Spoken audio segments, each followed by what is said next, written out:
Hello, my dear friends. We are on the precipice of dealing with two emotions that are profoundly contradictory.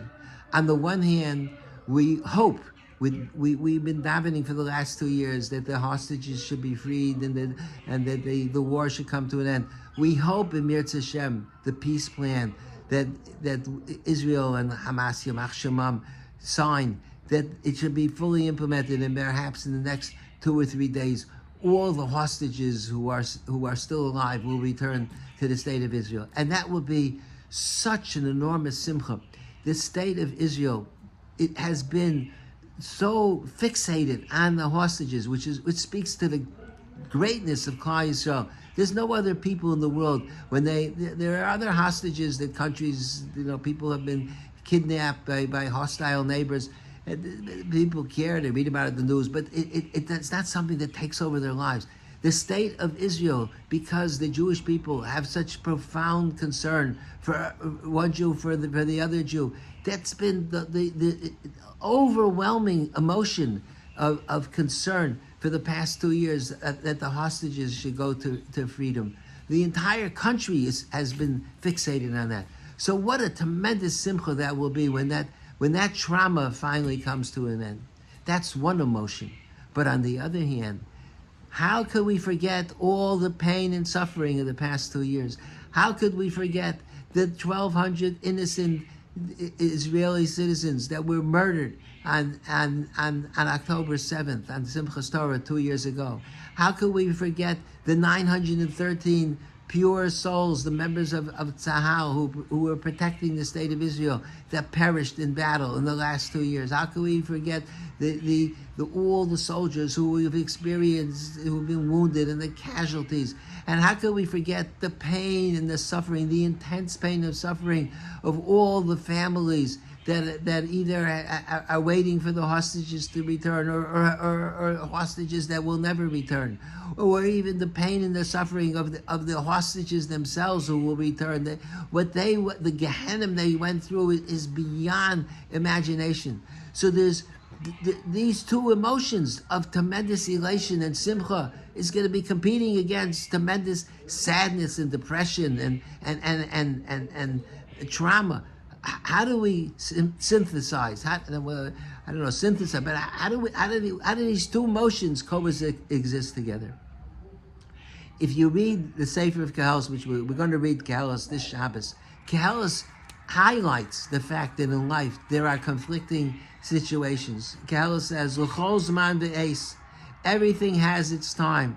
There are good times and there's bad times. There's a time for birth, and that's a big simcha. You have a baby and you make a kiddush and you make a bris, but you're not bad. It's a big simcha, tremendous. But there's a time to die. There are people that are passing away almost every day.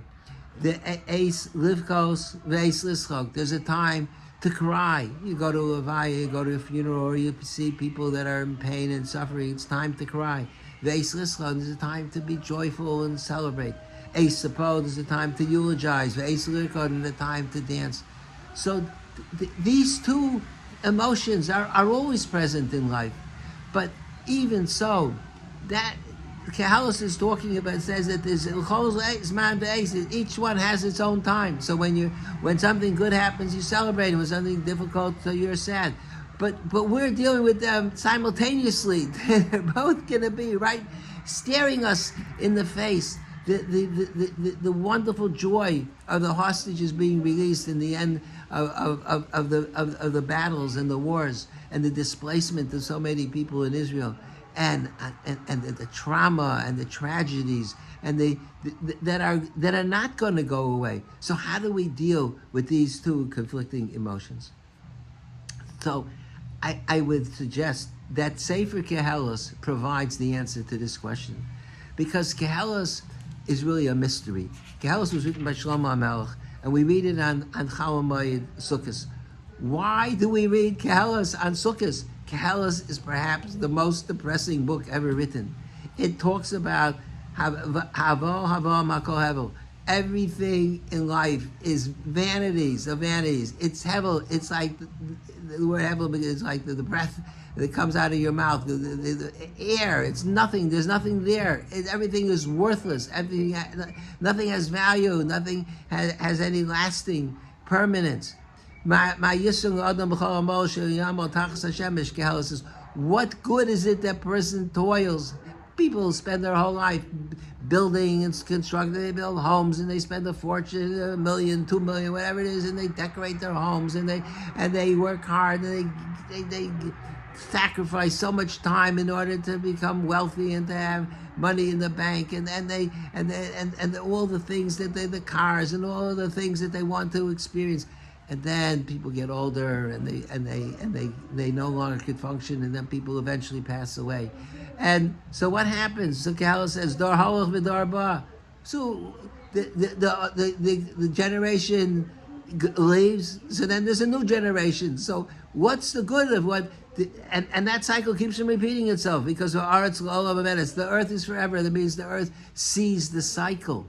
That people come and people go, people are born and they replace the old generation, but then the young people become the old generation, and then they're replaced. And this is every few years there's another cycle that keeps on going around, goes around. So everything goes in like the rivers, they flow into one another and they go around and around. And Ein Zichron L'Rishonim, there's no memory of people. The earlier people lived 100 years ago even. Nobody, who remembers them? You go to a cemetery, you look around at the graves. I'm transfixed when I go to a cemetery. There's thousands of graves there. Nobody has any idea who are all these people, and they all live productive lives, and they all celebrated, and they all had simchas, and they all had joy. But now they're gone, and there's no memory anymore in many cases of who they are. But don't think that the later generation, the people that are alive now, they're different. They're not different. It's the same thing's gonna befall them as well. So Kehalos is and then you read this, the Kehalos, he debunks every theory of value. You think that money is valuable, money is worthless because it you can't hold on, you can't take it with you, and parties they don't last. So you have a good time at a party and then you celebrate, but then the party is over. Everything in life that we think is pleasurable and we're happy and we're joyous, it all is just temporary. It dissipates and goes away. So what's there to live for? What's Gallus trying to say? We might as well just close up shop and lay down in our beds and put the blanket over our heads. It's so demotivating what Kehalos writes. Everything is vanity. It is like 11 prakim in Kehalos, where he goes through one thing after another, 12 prakim of debunking all the theories that people have of what's important. So what's the answer to the question? So the answer is that you have to read the last pasuk in Kehalos. The last pasuk is Sof Davar Hakol Nishma. The final word. You want to know what the bottom line is? It's Elokim Yireh. Fear God. That's mitzvos shemor, and fulfill His mitzvos. Ki zeh kol ha'adam, because that's all of you. That is the entirety of man, which means to say that if a human being connects his destiny to HaKadosh Baruch Hu, then just as God is eternal, then a person becomes eternal. And what he accomplishes in this world becomes eternal. Not the physical constructions and the things that he creates. That is temporal. But the mitzvahs that a person performs, which means to say, the way I serve HaKadosh Baruch Hu, and the way I deal with my fellow man, if I do chesed, there's so many unbelievable chasadim that people do have an opportunity to do in their lifetime, and the mitzvahs that we are able to perform, and Torah study, which gives us a profound understanding of the realities of the world that HaKadosh Baruch Hu created. That is eternal. Everything that Kehalos says about the Orhalov and the Arba, it's temporal, it comes and goes, and it disappears and dissipates. That's if your whole reality is the physical world. Then indeed it's futile, and you might as well just forget about it. But if you recognize the essence of what life is about, HaKadosh Baruch Hu created man to be eternal. and we achieve that eternity by connecting to HaKadosh Baruch who's eternal, and the method of doing that is by performing the mitzvahs of HaKadosh Baruch Hu. He gave us a Torah which allows us to become eternals, just as He is eternal. So then life has enormous meaning and enormous value. We sit in the sukkah on sukkahs. The halacha is that the schach is the main part of the sukkah, this the covering, and it has to be chamsa, silsa meruim min chamsa. There has to be more shade than sunlight. More of the sukkah has to be covered than uncovered. A little bit sunlight can come in, but the majority has to be shade. So the question is, why would you want the majority to be shade? Shade is nothing. Shade is the absence of light. The schach blocks the sun. So that's a nothingness. Why do you want that to be the main part of the sukkah? It has to be, the majority has to be schach. So the answer is, schach shows what the reality of life is. Schach shows that the physical world is just a shadow of the true reality. The ultimate reality you cannot see. The ultimate reality is nistar. It's hidden. The Gemara says that just like HaKadosh Baruch Hu, you can't see God, you can't see a person's neshama. Nobody ever saw a neshama. We know that we all have a neshama. We experience it through our own self-awareness. But you can't see it. But that is the eternal part of man. And just as HaKadosh Baruch Hu is eternal, so the human being is Tzelem Elokim, created in the image of HaKadosh Baruch Hu. God breathed, God breathed life into a person. That life force is part of HaKadosh Baruch Hu, and that is eternal. So the schach demonstrates that if you think that what's important in life is what the sun shines on, the spotlight of sunlight, that is, you're making an enormous mistake. What's really important in life is the shade, which means that which is casting the shadow, that which is hidden. HaKadosh Baruch Hu behind the scenes is casting the shadow, and you can't see spirituality. All you could see is the impact of it on life, and that's the powerful lesson of a sukkah. So it's true that there's going to be conflicting emotions, but they're only conflicting if you look at life in terms of this moment and the here and now. So how do we reconcile the two? But if you look at life as being eternal, then there is no steer, there's no contradiction. The Gemara says in Psachim, at the end of davening every day in Elena, we say, then God will be one, and His name will be one. So Gemara, what do you mean then? Gemara Psachim, what do you mean then? God is already one. So Gemara says it means currently, when something good happens, we make a bracha v'tov v'meiti. We thank God for being good. When something bad happens, you say a bracha of Daina Emes. When a person dies, you have to say, you lament the fact that the person passed away. You say, we accept the authority of HaKadosh Baruch Hu. But it's resignation. We don't praise HaKadosh Baruch Hu for taking away a person. We resign to it by saying Daina Emes. But the Gemara says that's why God is not Echad now, because it seems like God is operating on two different levels. There's good things that happen and bad things that happen. And the bad can't come from God, so it has to be in the absence of God's presence and God's intervention. So it's unreconcilable. But by Yom Hahu, when Mashiach will come, then we will see, the Gemara says, then we'll be able to make a bracha of Atov HaMeitiv on everything.